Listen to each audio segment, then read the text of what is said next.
Hi guys, and welcome to SnipBit, the podcast to show that you can be successful in your chosen field, whatever your background or start in life. Today, I'm hugely honoured to welcome Kriss Akabusi. He's a British Olympian and a national treasure. He won 3 Olympic medals and World, European and Commonwealth titles. He's also a TV personality, a businessman, and has the most infectious laugh in showbiz. Kriss, thank you so much for joining us today. Hi, Hayley. Great to be with you and great to be with all your guests that are listening. There are many, many millions across the globe that will be listening to your podcast, Hayley. I love that, Kriss. I love your enthusiasm. So let's get started. Do you think that your background and upbringing were a factor in what you've achieved?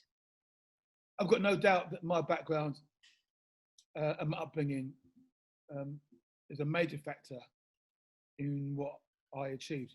You know, I'm one of the guys I believe essentially that we get thrown into the world, into a custom, a culture and a language, and we've got to make the most of the place that we are in. And so de facto, by being in that place, it's going to shape you. You can only kick, operate and create out of what is around you. And so one of the beauties of for example, living in a diverse community, you get more input, more material, and therefore more resource to be more of who you are. So succinctly put, most definitely agree, my upbringing created who I am. Excellent. And what do you think your biggest challenge was, and how did you overcome it? My biggest challenge, and to be fair, I'm not even sure if I've overcome it. I think it is a continual part of the question that I'm asking myself of the world, was overcoming the loss of my mum. When I say the loss of my mum was a young student, come over here in the 1950s, met my dad, and I was a product of that relationship. And they went back to Nigeria, which is where they came from, in 1961, and there was a war in 67. And I didn't live with my mum from the time I was 4. Well, from the time I was 4. And I had a real big struggle. I mean, I cried every day from 4 till 12, of wanting my mummy. And so I think that loss at very early in life has been the most impactful issue that I've had to overcome to put into some sort of context and then become who I am. But it does have its ramifications and implications. One of my favourite sayings is the past is for reference, not for residence. But it doesn't mean that I'm able to live that saying. I understand that I can refer to the past and take the best bits out of the past, but it's so difficult not to live in the past. So that is my continual struggle that I need to overcome. Wow. So you say you're a work in progress? 100%, and there will be to the day that I die. And they'll be trying to put the screw lid on, and I think I might keep on popping up saying, oh, and there's one more, and there's one more.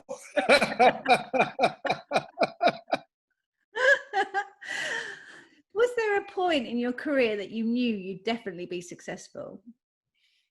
I think that people close to me knew that I would be successful before I did. Mm-hmm. I was sort of mugged and caught by surprise certainly by my athletic success, because now as I reflect back, I recognise that there were marks of success along the way. So, for example, when the 12-year-old boy in the children's home decided to get on with it, actually took charge of his life, decided not to listen to the echoes of the past and be what his mum and dad wanted him to be, but he was going to grab hold of life and be what he wanted to be. Even though it was quite jovial and jocular and be a clown in the classroom, the most important thing was that he made a decision for himself. And then that same boy who 4 years later decided to join the army, that decision making was vitally important and was a success, because it said that kid was not going to be thrown about by the vagrancies of life and become a vagrant on the streets, wasn't going to become a gangland member, wasn't going to get himself involved. He joined an institution, and then I got on in the army. And so I can see all these little markers that told me, yeah, you're going to be successful because you've got the ability not to blame your life on your circumstances, but to actually to make the decision to be accountable for your life and be responsible for who you are and what you become in your life. Now, hopefully that doesn't sound big-headed, because I'm not trying to say that I'm bigger and better than anybody else. What I'm trying to say is that I recognise that in making the choice to be accountable and responsible, that was the chief factor that told me I'm going to be successful in life.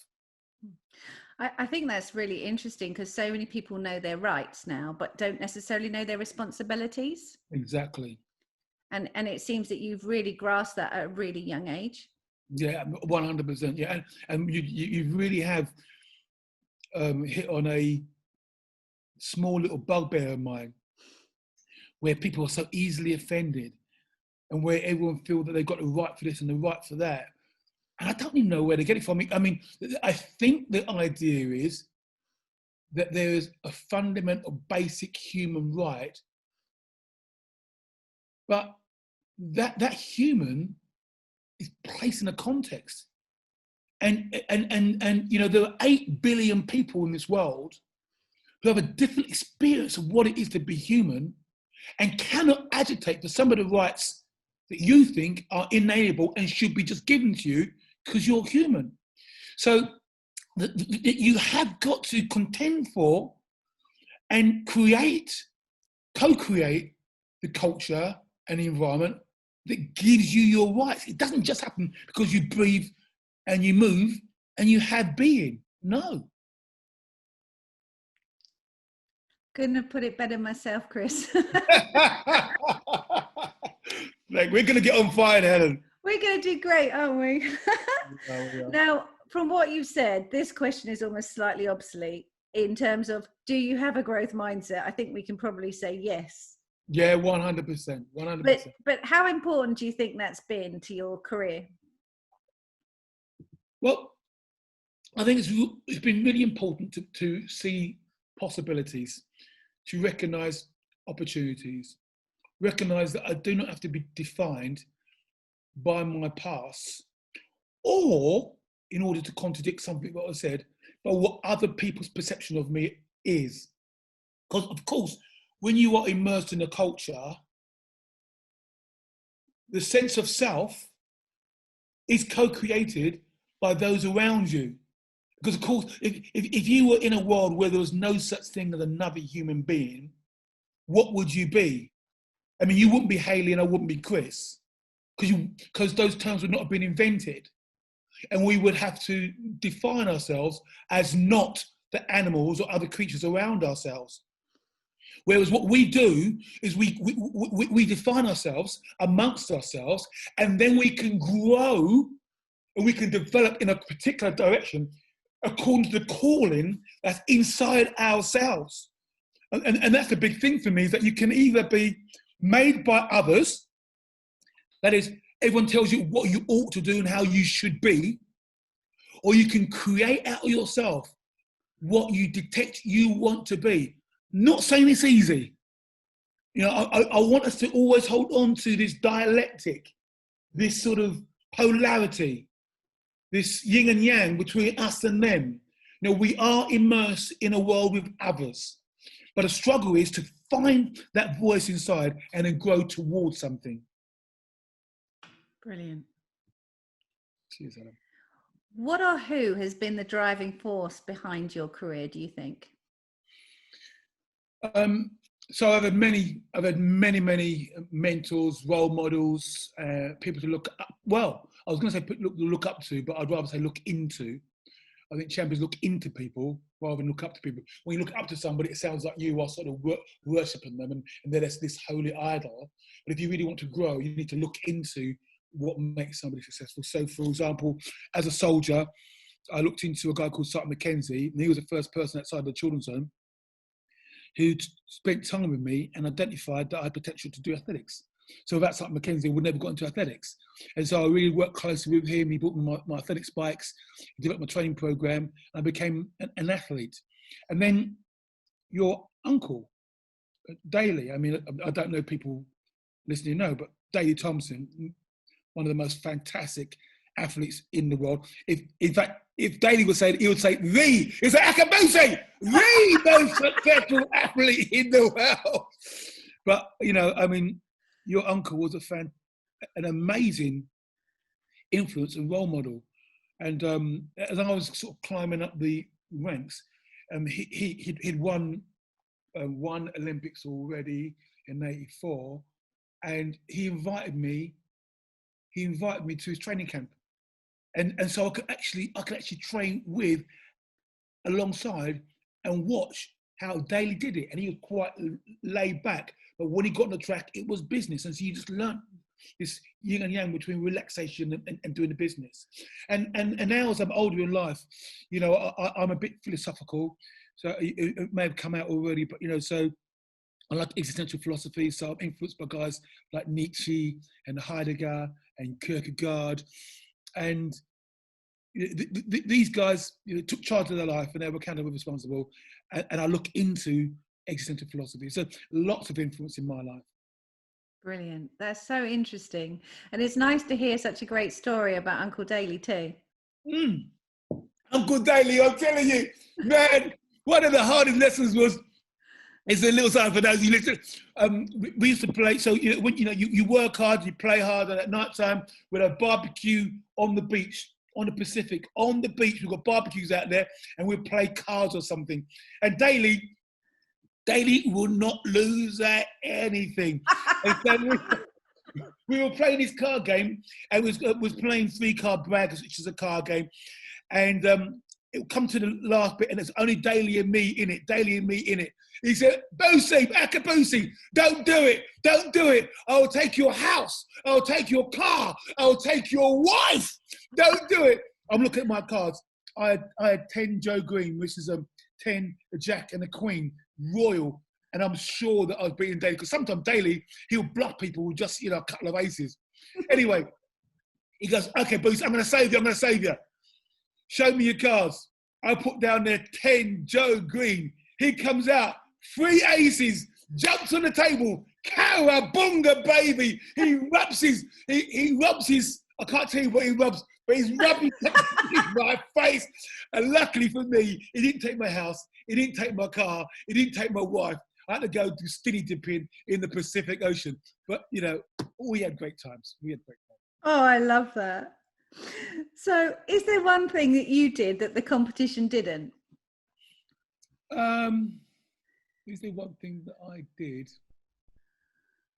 that the competition didn't? So I obviously, if I'll be honest, don't really know what the competition did.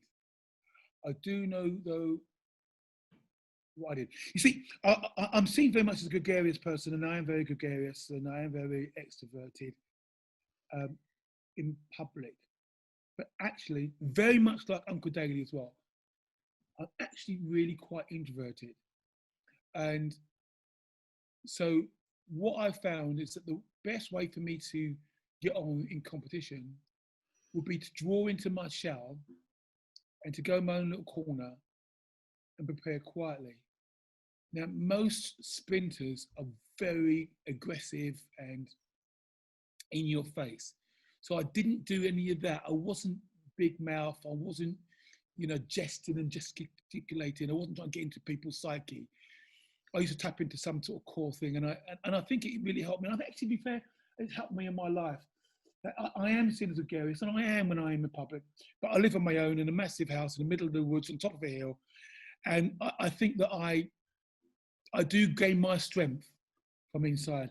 I'm sure there are other people that do that too, but I think that was unique to what people expected of me. People often would come up to me and say, is there anything wrong? Are you all right, Kriss? Yeah, I'm okay. I'm just getting ready to rumble. Yeah. It's those times of quiet reflection where you can kind of prepare yourself mentally and get ready for what you're going to achieve. Well, I also believe this might sound a little bit woo-woo because we live in a massive world. But I actually believe the world inside of us is bigger than the world outside us. And it will sound, I actually think that you can connect with the universal energy inside of you. There's a vitality and there is a resource available when you go deep inside, but you've got to be used to it. I can't say I'm a meditator or such, but because I live on my own and I'm on my own a lot, I suspect that I do meditate, I do connect with the universe, with outside of me. You know, if you believe in energy flows and energy systems, then you will get that. You will understand that energy just mutates and it changes and it engages and it moves. And so you can actually plug yourself into a universe that's bigger than yourself. And I think that's what I do at times of crisis, at times of need, at times of real big pressure. I connect to a universal energy system that allows me to perform bigger and better than I actually really am. So in terms of almost like the positive thinking, affirmations and belief, almost like a bit like The Secret, is that, would you say it was that? Well, yeah, I mean, yes, I definitely think The Secret's onto something. You know, I know for anybody listening who's a little bit more left brain, logical orientated, deductive, based in science, wants to replicate in a clinical condition, this will sound absurd. It will sound absurd. But I don't want to market it as anything. I'm just telling you that I have an ability to tap into something that's inside myself that actually then encompasses an energy that's outside myself. Okay. And so, you know, whatever you want to call that, I don't know. Maybe you haven't got a clue. And if it's not for you, it's not for you. But I know that I tap into something at times of need, great fear, great stress, needing to that is more than myself. And in old language, some people might call that God, for example. Mm-hmm. They might say, you know, I pray and I tap into God, and you know, because you know the word enthusiasm. Yeah. The word enthusiasm, from the Greco-Roman context, is theos is God and en is in the power of a God, a dunamos power, a dynamic power, a dunamos power. And so I'm saying, in my hand-fisted way, I tap into a dunamos power as if infused, empowered by a God. I don't use the term God, I'm talking about universal energy system. Wow. That's fascinating. I could talk to you about that all day, to be fair. Now we've got lots in common there then, Hayley. So obviously you've mentioned Daly and you've mentioned your boss in the army, but who do you think's been your biggest inspiration? Well, I mean, I wouldn't discount Daly or my boss in the army. Those two guys have been massive inspirations. I don't think there's been one person. I mean, for a very long time, Jesus Nazarene. I was really enamored by the Christian faith. So it had a massive impact in a period of my life. I get different things impact me at different stages. All the philosophers that I mentioned earlier, I'm deep into Friedrich Nietzsche. Not that Friedrich Nietzsche has got the answer to everything, but he challenges everything. He doesn't take anything for granted. He's a philosopher of perhaps perspectivism. He sees that there's a wider perspective to everything. He wants to test out all the sacred cows that you've got, and he philosophizes with a hammer. On the one hand, he wants to destroy sacred cows. On another, he wants to tune like a tuning fork, tune existing ones or new ones. So he's very powerful. My little boy, I've got 4 children. Mm-hmm. 2 of them are very big girls doing very, very well in their life. I've got a little boy, I've got a little girl. They are real inspirations because I'm 62. My boy's 13, my girl is 10. They inspire me because I really want to leave a massive legacy within them. You know, they're going to be my heart and my eyes and my mind when I'm gone. They'll have their own heart, they'll have their own mind. But I hopefully that I will have enough of the journey with them for them to take a little bit of the old man with them. So they inspire me to engage with them, to talk to them, to share with them, to listen to them, to challenge them, so that they will know when they are 20, 30, 40, if I'm no longer here, what would the old man say? And then use that as part of their yin and yang to come up with what they really want to say. So that's an inspiration for me. Yeah, definitely. That's a great way of thinking, is that I've got 15 nieces and nephews, and the two youngest are 7 and 9. And every day you see them, you can't help but smile. Yeah. They just start every day with such positivity and just enjoyment of the world. And it's just contagious. Absolutely, 100%. No, 100%. You know, and they're very, I'm going to choose them. They're very, very young. They can say things quite innocently that are quite profound. But you're also aware how easy it is to inculcate them with rubbish. You've got to be really, really careful with that young mind. And unfortunately, the world will give them a lot of rubbish. So to be there for that inquiring mind and to be the sort of philosopher, perhaps, yeah, well, maybe, yeah, that's so interesting way of thinking about it. You could think this, yeah, let's talk a little bit more about that, and be the conduit where they can go and say, well, I heard this, Papa, or Cousin Helen, Auntie Helen. I heard this, what do you think? I mean, that's what I love with my children, is that I am the papa of, perhaps. I've got four grandchildren, and but they're very young. They're all around 6. But I want to be the oppa of perhaps. Well, perhaps, maybe. What do you think, oppa? Yeah. That's a great way to be, right? Yeah, it's brilliant. You know, there's a curiosity. There's a curiosity to this thing that we're experiencing. You know, I'm just in awe of it. It's like I say, I'm 62. We probably can look forward to 4 years. Now, a lot of people don't make that, I know, and some people have another decade or so on top of that. But we can look forward to 4 years. That goes by very, very quickly, but it's so much fun. It's so interesting, exciting, full of ups and downs. We didn't ask to be here, won't ask to get ripped out of here, but we've got to make the most of it. And I'm very curious of the journey. It's just, I can't believe it at times, you know, that I'm awake, that I'm conscious, that I'm here, that I'm talking to you, for example, now, Hayley. You know, I'm talking to you. I've never met you before. I'm not sure if I'll ever see you again. But I'm not saying we won't.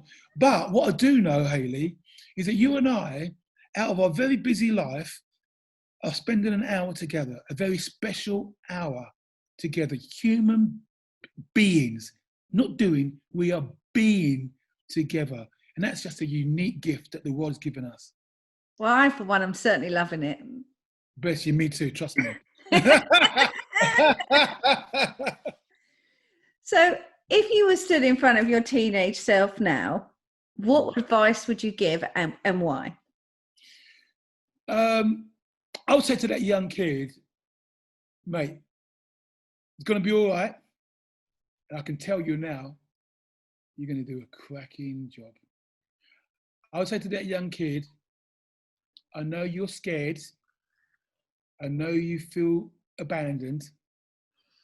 I know that you are not sure of how to be a person in this world, but you are going to make some fantastic choices. Just go with your gut instincts. Yes, there are no guarantees in this world. One of the words you say is, I'd say to you, it's your commitment that will confirm your confidence. You need to commit in order to get confirmation that you've done the right thing. That you can and you can you can sit on the fence. But unless you commit to something, you will never get confirmation that that thing was the right thing. I committed to join the army. I can tell him, you'll commit to join the army, you will commit to athletics, you will commit to a business career, and you will commit to life, and you will experience great things. Go for it. I think that's probably really appropriate for any age. I agree. I agree. As well as a teenager. I agree. I agree.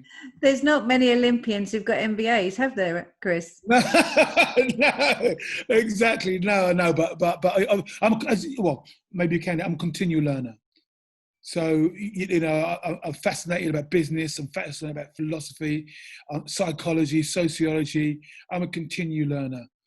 You sometimes you ask yourself, well, one day you're going to be dead, and what are you going to do with all of that learning? Well, who knows? And I've got no idea of what happens afterwards. But I say no idea. But my inkling, and of course this could be part of death anxiety, meaning that you do want there to be a purpose to life and a meaning, because you can either think there's God and heaven and angels, you can think that there's oblivion and utter darkness and nothing. You can think, some people think about reincarnation, you come back in another form. I'm not sure about any of those ideas. I still, all of this, I was thinking, and this is going to sound ridiculous, I've not even fleshed it out properly, but there's that it's not lost, that it's banked in this universal energy system that I'm talking about, that actually you are contributing to the welter of information that's certainly on Earth, but who knows where else. Now I can hear, oh my gosh, I am feeling a little bit woo there. But I don't know. Who knows? None of us know. All I know is I'm here.